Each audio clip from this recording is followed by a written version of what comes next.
Target ng grupong dapat isa lang koalisyon na makapagpasa ng isang anti-political dynasty law bago ang 2028 presidential elections. Layo nito na marisolba ang anilay matagal ng kalakaran sa bansa kung saan magkakamag-anak din ang mga tumatakbo sa halalan at nagnanais na maluklok sa gobyerno. Ayon sa grupo, sisikapin nilang makakuha ng kinakailangang 10% na pirma mula sa mga botante sa buong bansa sa taong ito. Binigyang din ni dating Supreme Court Senior Associate Justice Antonio Carpio, isa sa proponent ng anti-political dynasty law, may mga legal na batayan ang kanilang isinusulong na People's Initiative.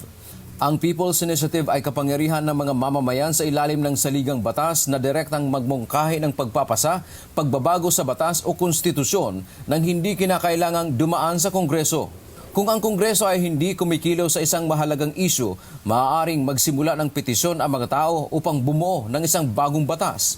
We are going to enact that law through People's Initiative because in the Constitution itself, there is a provision that Congress shall provide a system for initiative and referendum to enact national legislation.